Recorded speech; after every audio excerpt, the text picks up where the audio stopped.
want to take your seats, we're going to get started with the next session.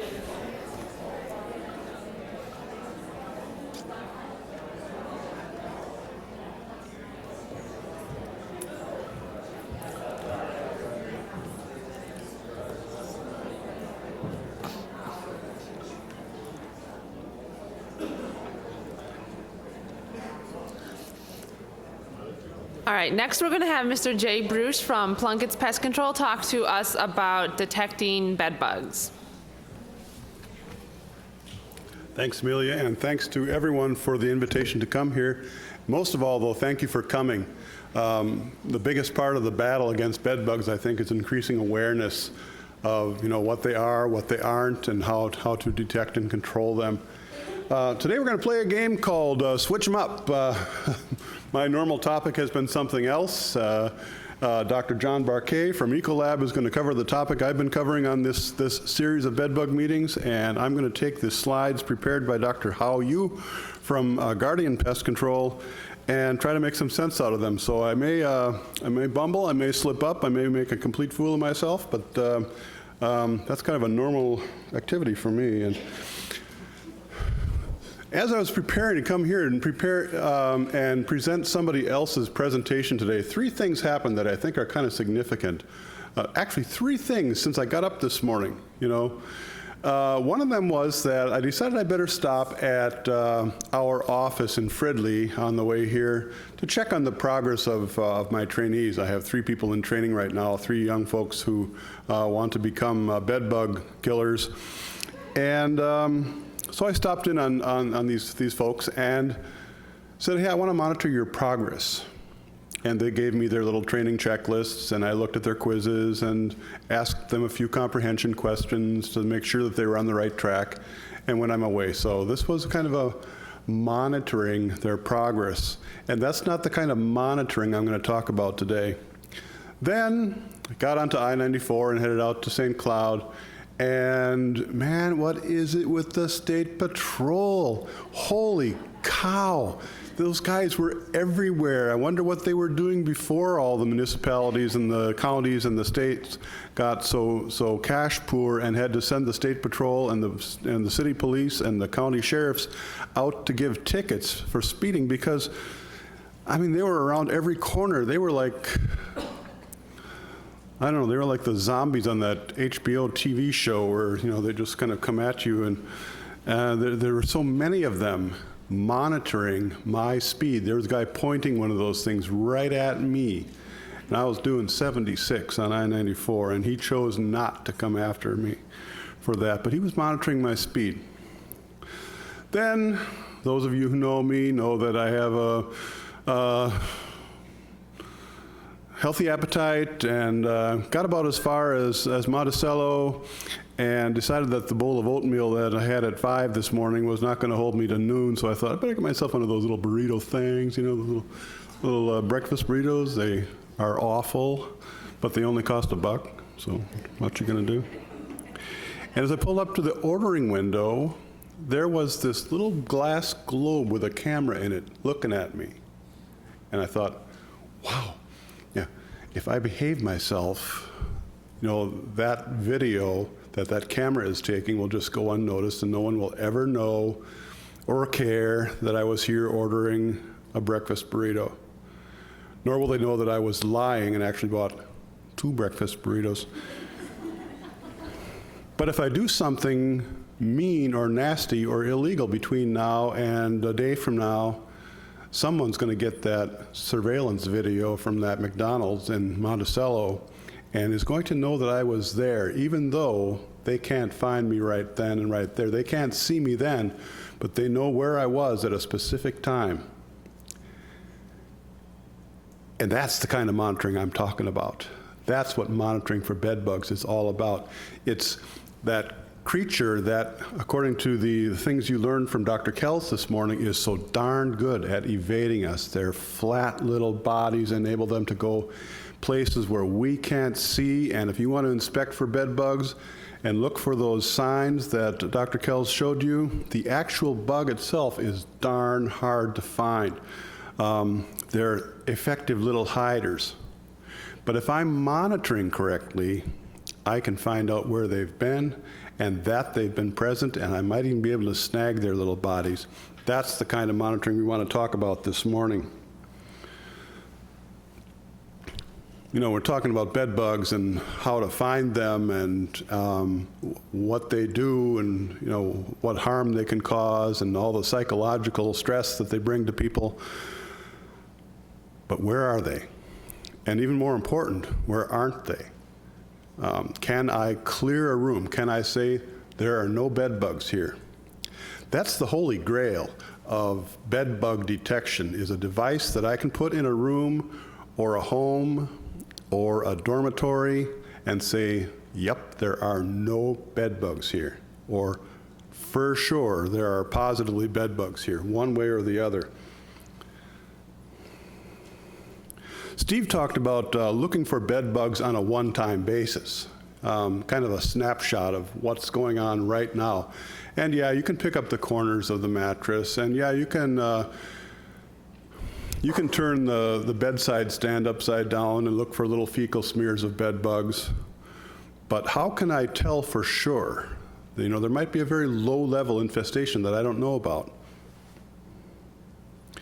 There are basically 3 reasons why you might want to monitor for bed bugs. And again, by monitoring, I mean kind of taking a movie of what's gone on over a period of time, even though I might not be able to see the activity right at this moment.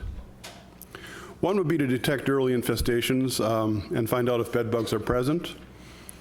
2 might be if I've done a treatment and I want to assure my client, yeah, the bed bugs are gone. And 3, you know, to find out where those bed bugs are so I can decide on a treatment strategy and know where I should treat and what methods I should use. Now, there's different types of detection methods. Of course, one is visual inspection. That's not really monitoring. That's that cop aiming his radar device at my car. He's there at that moment, he's looking at me in the moment, and he knows at that moment exactly what my speed is. Now, if that cop had a GPS device and he secretly planted it magnetically on the bottom of my truck, that would be monitoring. But he's just looking. And he didn't get me this morning, but he probably will on the way home. Visual inspection, for sure, is a low-cost way of looking for bed bugs. And it will give you information on the level. If you see a lot of droppings and so on, you know you have a good-sized infestation. If you find very small numbers of droppings, maybe no live bed bugs, but only a few fecal smears, you know that's a small infestation. Visual inspection can require 2 people because stuff is heavy. Beds are heavy, sofas are heavy, and you've got to turn this stuff upside down. It requires a fair amount of knowledge and experience. Bed bugs are one of those insect pests that, you know, for which there really is no do-it-yourself market. People that don't have specialized training in pest management, and especially in bed bug management, can't do this. And if you're out there in the public and people are asking you, what can I do about bed bugs, or what should I go to the hardware store and buy for bed bugs, I really do have to insist that people don't encourage or allow anyone to try to do their own bed bug control, because more often than not, people will either do the wrong thing, or worse, they'll do too much of the right thing or the wrong thing, and they'll hurt themselves or their children. Chemicals are involved in bed bug control, and you know those chemicals, when misapplied, can be unsafe. So a visual inspection is a not always reliable way to find bed bug infestations, because if it's a small infestation or one that hasn't fully become established yet, the bed bugs might not be visible to you. So we rely on monitoring instead. And a monitor is, I'm going to define a monitor as some device, or in the case of canine, monitoring an animal, but a device that is put in place to trap bed bugs and enable us to find a bed bug that happened to wander by. Maybe they attract the bed bug, maybe they're just designed for the bed bug to randomly stumble in, but it's some kind of device that is placed in a dwelling unit, be that a house, dormitory room, apartment, hotel room.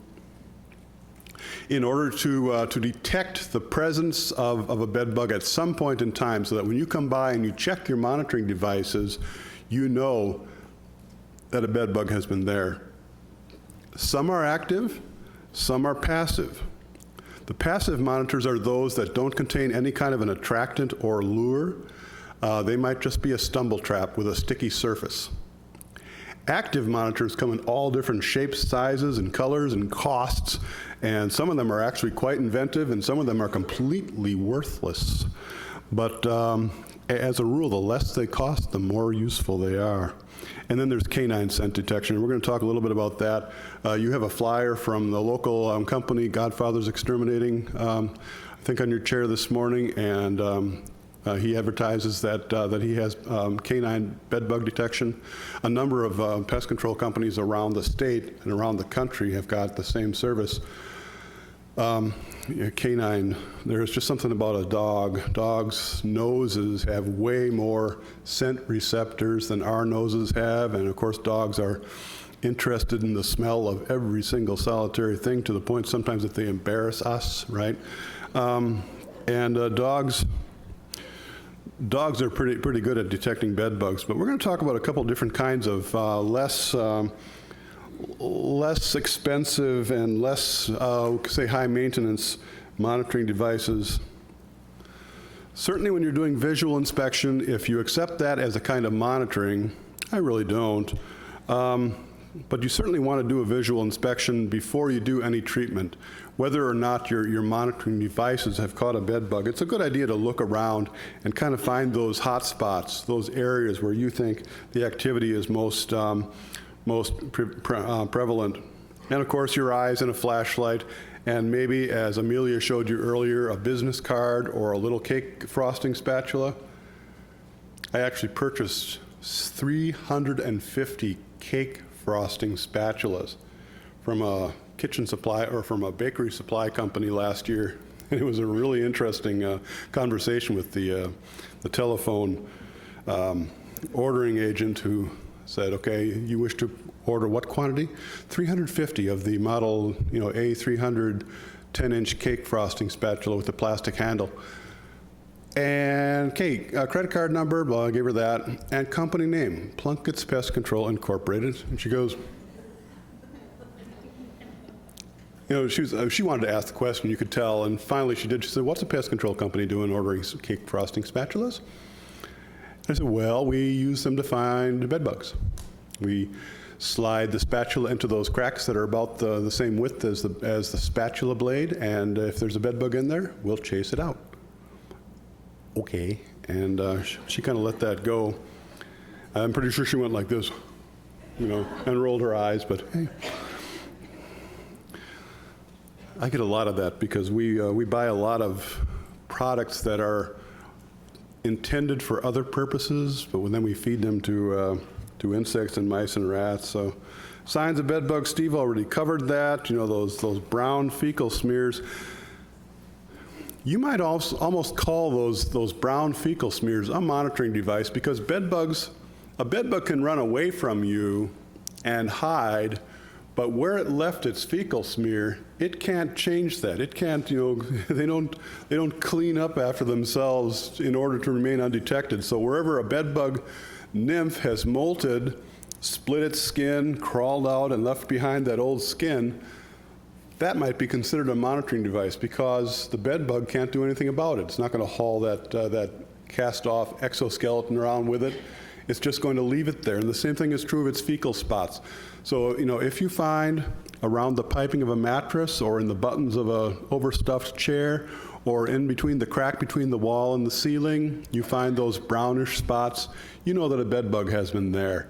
And the bed bug can't take those brownish spots away. They're there permanently. They're almost like a movie of what's gone on over the past weeks, as opposed to a snapshot of what you can see right now. So I'll kind of allow Dr. Howe, who prepared these slides, the benefit of the doubt, and say that, finding bed bug fecal spots can be a sort of monitoring in that respect, because you're finding something that was once there and is no longer there. Of course, bed bugs are pretty mobile, and things other than the bed are places where monitoring should take place. The telephone, look at this phone, it's all spotted with bed bug feces. There we have a spiral binder of some kind.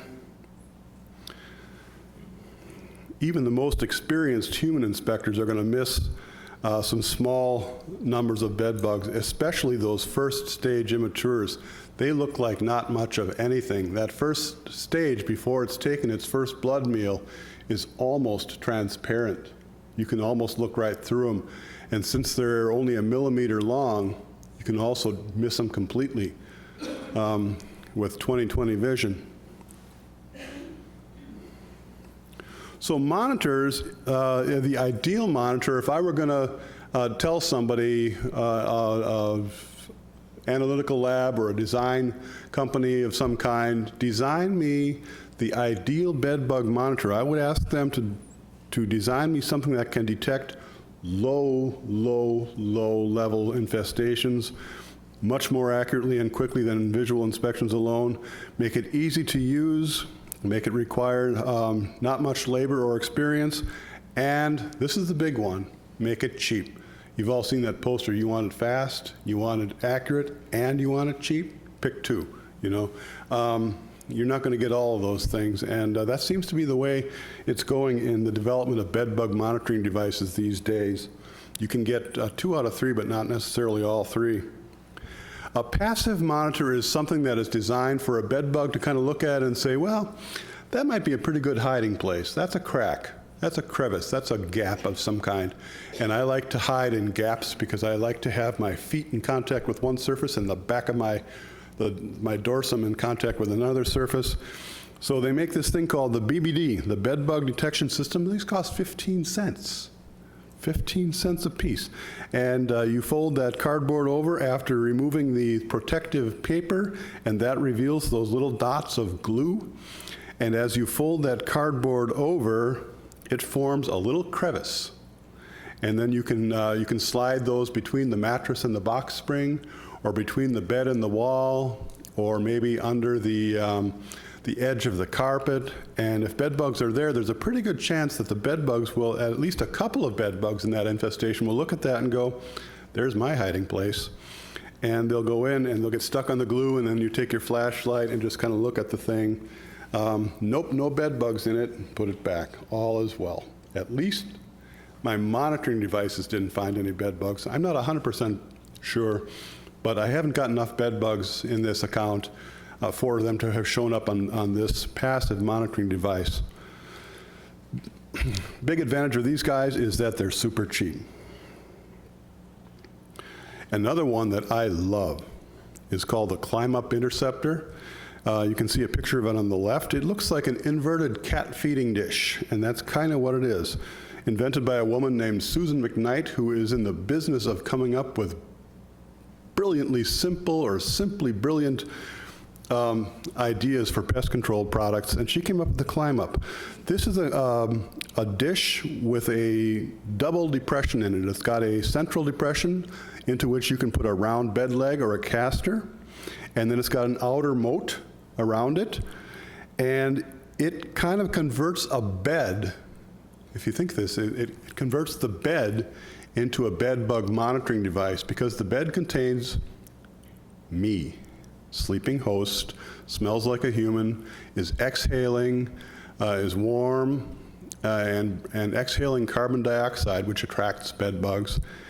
And if there's a bed bug down on the floor, that bed bug is going to detect me and is going to kind of want to go and get that blood meal. But to get it, it's got to get up on the bed. And if I've been smart enough to use this device in conjunction with the technique of not allowing my bedclothes to touch the floor, that bed bug will have no choice but to climb up the legs of the bed. And to get to the legs of the bed, he's got to climb up the side of that monitoring device. And as he does, there's talcum powder on the wall, on the inner walls of it. And he gets stuck there and can't get out. Now, is this a control tool? Heck no. Is this a monitoring tool? Definitely. This tells me, definitely, there's bed bugs. Unequivocally, we know this unit has to be treated because I caught a bed bug. There's another product called the Bed Moat, which is available in some larger sizes and shapes, allowing for the fact that some sofas have got those great big clunky square feet on them, and some things have square legs. The Bed Bug Moat, and Climb Up has also come up with a larger version so that you can get great big clunky sofa and overstuffed chair legs into them. They both work on the same principle, where the sleeping host or the person sitting in the chair or the person sleeping on the sofa is the attractant, and the bed bug, if it wants to get to that person, must go to the leg and gets trapped in the monitoring device, can't get out. Pest control professional or the homeowner comes along and says, okay, we know we got bed bugs, now it's time to treat. So that's an excellent monitoring tool. They run about $6 a piece. The bed mode is even less. To my way of thinking, since in order to effectively monitor for bed bugs, you have to place a fairly large number of these monitoring devices in a room, you need something that's cheap. If it costs more than $5 or $6 and you need to place 8 or 10 or 12 of them out, you can spend a fair amount of money monitoring, and not everybody is a millionaire. So there's an example of a climb-up interceptor shot directly from the top down that has caught a few bugs. Now, if you look at it, you notice that there are some bugs directly in the middle. Where'd they come from? They came down off the bed, right? And then there's the ones in the outer ring. Where'd they come from? They came from the surroundings. You get them both ways. This is so cool. There are going to be some bed bugs on the bed feeding on the human, and they're going to decide they want to wander off and hide someplace else because bed bugs are fairly mobile. And then there's those bed bugs that are hiding off away from the bed already, and they want to get to the bed. You get both kinds. And for that reason also, I think that this climb-up interceptor, I don't work for Susan McKnight. I don't get any commissions from her, but I think she's got herself a winner here. And interestingly, whenever there are talks at scientific conventions on the subject of bed bugs, and the topic is bed bug monitoring, and the presentation is about all kinds of sophisticated, scientifically designed devices that attract and catch bed bugs, this one always wins. This is the one that always gets the kudos from the presenters. Of course, they catch other things too, like ants and little beetles and spiders that are roaming around, but when you're placing them, you can place them under anything that has legs. And if you suspect that there might be bed bugs in a dwelling, this is a device that you can buy. You can get them from pest control companies. You can buy them online. Just look for Climb Up Interceptor on Google, and you'll find plenty of suppliers. Anything with legs. Interestingly, anything without legs will also suffice. You can put these things out in the hall, and bed bugs will somehow, for some oddball reason, get up on them and get caught. One of the researchers who works with these a lot has placed them out in the hallway in apartment buildings that have suspected bed bug infestations, and just out in the hall, away from the baseboard, just sitting there on the carpet, these darn things catch bed bugs. Pretty good little monitoring device. Then there are active monitors, and this is where it gets kind of interesting and sometimes almost a little humorous, because just like the proverbial better mousetrap, someone is always trying to design the better bed bug monitoring device. And the active monitors are based upon a couple of precepts. One is that bed bugs feed on the blood of warm-blooded animals, vertebrates, mammals, and since all mammals, as they exhale, give off carbon dioxide, it's generally assumed that bed bugs will gravitate towards an elevated level of carbon dioxide, meaning that there's an animal there exhaling. Animal, good thing. Also, of course, warm-blooded animals give off heat, and the active monitors typically are predicated upon the notion that bed bugs will go towards a heat source. Some of Dr. Kells' research has been on this phenomenon, and heat is not quite as good as perfect a bed bug attractant as some people might think it is, but it's one of the factors that bed bugs key in on as they seek a host. And then finally, they will have some kind of a chemical lure that imitates the smell that humans give off. Now, by that I don't mean Chanel No. 5 or Britney Spears' latest fragrance creation, But by that I mean that the smell that we naturally give off, and I'm not sure exactly what that is. I've tried not showering for a couple of days to try to zero in on what that scent is, and I always get in trouble with my family members for that. So I couldn't really tell you what that is, but there is a thing called a human pheromone, K-A-I-R-O-M-O-N-E, and a pheromone is a scent that is given off by a particular species. I didn't really mean the comment about not bathing, okay? Don't care what people think about me, but I don't want you to think of me as a complete slob. So here's one called the Bedbug Alert Active. They cost $25 a piece, yikes. And it looks like a bed of nails, but what that actually is, it's a bunch of little gaps, and on those little gaps sits a little hand warmer thing like hunters and fishermen use to keep their hands warm. You activate it by squishing some parts of it together. A catalytic reaction takes place inside the sachet, and it creates heat, right? You put it inside your mittens and you keep warm in the wintertime. Or you put it inside of this bed bug monitoring device, which costs $25, and it'll attract bed bugs to the heat. Or so the manufacturer claims.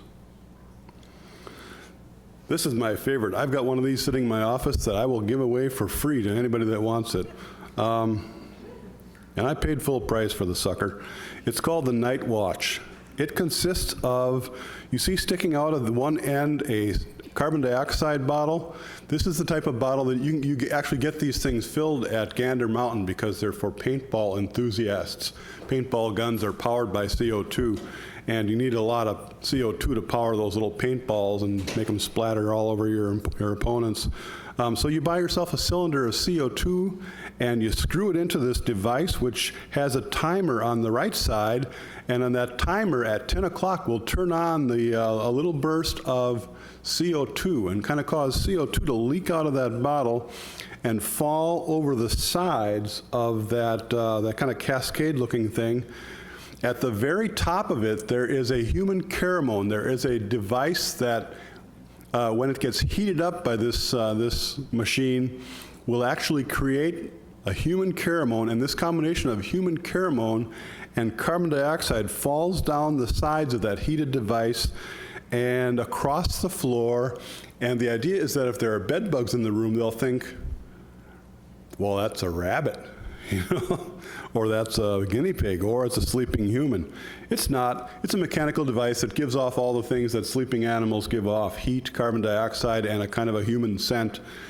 And they're supposed to walk up the dark rectangular surface at the bottom of this picture it's kind of a felt-like material or a carpet-like material, and they'll walk up that, and then they encounter this pitfall. It's a trough, and they fall in, and it's so smoothly molded that the bed bug can't get out of the trough. And again, you come along and you discover that there are bed bugs in it, or you come along and you discover that there are no bed bugs in it. One way or the other, you know this place has bed bugs, or this place doesn't have enough bed bugs in it for them to have shown up in my monitoring device. It's easier to get a false negative than a false positive here. A bed bug in there means definitely, yep, I got bed bugs. No bed bugs doesn't really tell you anything, right? So go ahead and spend $400 on these, buy as many as you'd like. I think they're idiotic. And then, for idiots with money, you've got the suitcase version of this. This is even more sophisticated. And again, I'm being a little tongue-in-cheek. These devices do have merit. They do work. It's just they don't work all the time, and they're really, really, really spendy. And for my money, I'd rather have a device that, if it's not going to be 100% reliable, is at least cheap. So, yeah, these the CDC 3000 for $800. Basically, you set it down in a room, and it's got all the stuff that Night Watch device had. It's got a source of CO2. It's got a source of heat, and it's got a human pheromone. And you just set this thing down like setting a valise down in a hotel room, and then you look at it the next day. Problem I have with it, of course, is the chance that bed bugs might actually hide in the cracks and crevices of the thing, and I might carry a bed bug infestation from one place I'm monitoring to another place I'm monitoring, which could be a bad thing. FMC, which is a supplier to the pest control industry, just came out with this really nifty device called the Verify. It looks a little bit like an air freshener. It's about the size of the average room air freshener like you can get for people who would rather use air fresheners than actually. I'm going to stop there. I'm married to a chemically sensitive person, and these air freshener things drive her crazy. So, but I'm going to stop there because those are fine products also. Anyway, the FMC Verify has a device where you break a vial and you combine two chemicals that produce carbon dioxide for a period of time. It has a human, I'm sorry, it doesn't have a human, it does have a human pheromone. And under C, the little C there, that's a pitfall. You can mount this on the wall behind a bed. You can mount them on a bed frame. You can mount them behind the picture on the wall. You can mount them in all those places where you might expect bed bugs to be hiding. And the idea, again, is that the combination of the human scent and the presence of carbon dioxide will cause bed bugs to want to congregate near that, and they might happen to fall into that pitfall. And then again, you can pick that thing up and look at it and determine if there are bed bugs or if there aren't bed bugs. The manufacturer claims a pretty high success rate for these. They cost $30.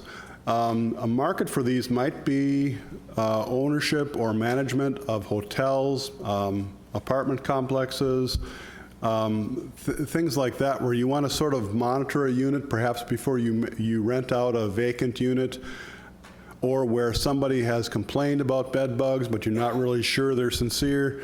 You might install some of these, but at $30 a pop, if you want to put half a dozen of them into a room, they can be kind of spendy as well. Certainly they're the newest and most exciting thing on the market right now, this FMC Verify unit, and you can buy them online or you can get them from pest control companies. And since they mount vertically on a wall, they're pretty discreet and pretty hard for, pretty easy to hide from people that you don't want to know that you're monitoring for bed bugs. There's another one called the First Response, which is a lure with a sticky surface for bed bugs that are attracted to the lure to get stuck on. And then there's canines. Now, canines started out slowly and have just exploded. Every pest control company, has canines now. Adams has canines. Godfather has canines. Guardian has canines. Plunkett has canines, and there are many other companies that I didn't mention that have canine bed bug detection. The advantage of canines is that their noses are so sensitive. And these dogs, which work only for the reward of food when they find a bed bug, a live bed bug, these dogs are fast. They can clear a 50-unit hotel in a day. Their noses do get tired. They can't be exposed to strong scents. If you've pesticide treated a room, it's probably not a good idea to bring a dog in soon after that, because the dog's olfactory sensors will get overloaded and the dog will get tired and sneeze a lot. But canines are kind of one of the most common ways that people are now going in to clear a place. You've got a large building and you just got to know where are the bed bugs. You can spend a whole lot of money on passive monitors or on active monitors, or you can spend maybe a lesser amount of money to rent a team of dogs and handlers. Now, these dogs are specially trained, they're specially certified, they receive recertification training, and each dog has to be trained using live bed bugs by its handler every single day of its life. If the dog gets off its game, the dog is done as a bed bug detection dog. So pest control companies that decide to go with canine bed bug detection have made a big commitment to make sure these dogs remain sharp and on their game and are trained every day. Fortunately, there seems to be no shortage of live bed bugs for us to train these dogs with. Things that challenge monitoring efforts, messy rooms. This room has got about 1 billion places where a bed bug can hide, and there is no really good reason for a bed bug to go to one of my monitoring devices if it's got that pile of dirty laundry there. I wasn't paying attention to all of Steve's talk this morning, but I think he mentioned that one or more of his students are doing research on the attraction of worn human clothing to bed bugs as a place to hide. Bed bugs are going to be attracted by the scents and by the human pheromones on those clothing. And if you've got a lot of clutter and you know, you're in one of those places where people don't pick up their socks and worn clothing, it's going to be virtually impossible to reliably detect bed bugs in that room. You have to use enough of them. You know, where do the people sleep? Am I done? I'm almost done with slides too. You know, where do the people sleep? Where do the people who got chased out of the bedroom go to sleep because they can't stand the bed bugs? Those are where you want to concentrate your monitors. Generally speaking, enough of them, because bed bugs don't necessarily have to travel all that far to find a sleeping meal. So periodically you want to place monitors in high-risk areas to detect new infestations. Placement period can be as long as you want it to be. It can be a week to 4 weeks, depending on whether the area is occupied or not. Again, canines can be either reactive or proactive. You can, there are some hotels that will hire pest control companies just to come in on a regular basis and clear them. And that way they can assure their guests, yeah, this place has been swept by a dog and determined to be free of bed bugs. Or they can be reactive, where somebody finds a bed bug and somebody finds a bed bug in another room, and suddenly you want to know, okay, which rooms of this apartment complex or hotel have got bed bugs. As I said, dogs do have their limitations. Their noses get tired and you have to rest them from time to time. So, in summary, a combination of a number of different detection methods will provide the best evaluation. Monitors cannot tell where they're hiding. They can only tell you that bed bugs have been present, but at least they give you a positive when there has been bed bugs, so that you know you have to treat. The holy grail of a monitoring device that will tell you there are absolutely for sure no bed bugs present doesn't exist yet.